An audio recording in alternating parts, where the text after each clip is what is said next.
President stops in Portland. I'm Laura Cantor, Fox News.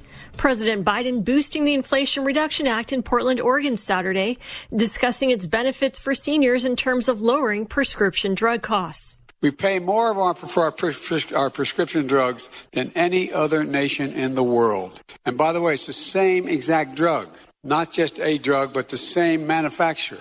We pay considerably more than they do in France, Canada, Spain, anywhere around the world. Republicans say the bill is another reckless Democratic spending plan that will only raise taxes. The president backing Oregon's Democratic candidates in the upcoming midterm elections. Former President Obama will be stumping for Democratic candidates as the midterm elections fast approaches. Fox's Matt Napolitano reports. Former President Barack Obama will be in Atlanta on October 28th as part of a weekend of events for Mr. Obama to provide a last-second boost to candidates. Obama will encourage residents to cast their ballots during the final week of early in-person voting in the Peach State for Democratic gubernatorial candidates Stacey Abrams and Senator Raphael Warnock. The next day, the former president will join Michigan Governor Gretchen Whitmer for a stop in Metro Detroit, followed by a visit to Milwaukee to stump for Wisconsin Governor Tony Evers, Senator Tammy Baldwin, and Lieutenant Governor Mandela Barnes, who is challenging Senator Ron Johnson.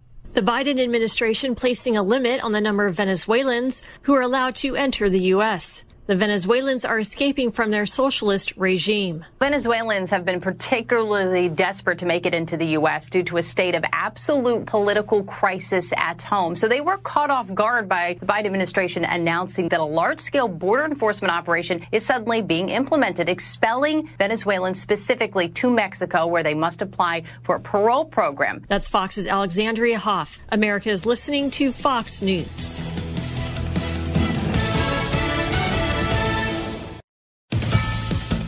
More details emerging about the 15-year-old suspect in Thursday's shooting in a suburban Raleigh, North Carolina neighborhood that killed at least 5 people. Fox's Ashley Strohmeyer reports. We're learning more about the suspected shooter. A woman who has kids that go to school with him say he and his brother, 16-year-old James Roger Thompson, kept to themselves and seemed depressed. The brother of the suspect was killed during the rampage. 34-year-old Mary Marshall was a bride-to-be out walking her dog. 52-year-old Nicole Connor's husband remembered his wife for being a good person and taking good care of her family. And Susan Karanitz leaves behind her husband and 3 boys ages 10 to 14 years old. There's been no mention of a motive, but according to the North Carolina DA, that suspect will be charged as an adult.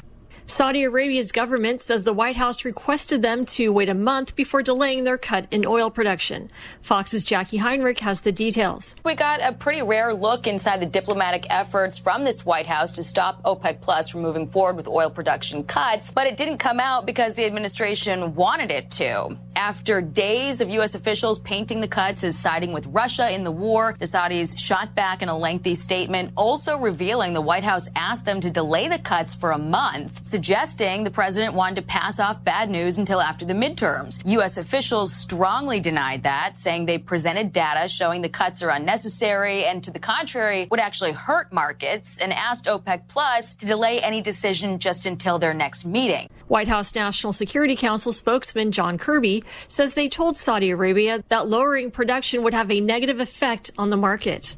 In MLB news, the Astros needed 18 innings to beat the Mariners 1-0 to sweep their series. The Phillies beat the Braves and are headed to the National League Championship Series, where they will face the Padres, who stunned the Dodgers 5-3 Saturday. I'm Laura Cantor, Fox News.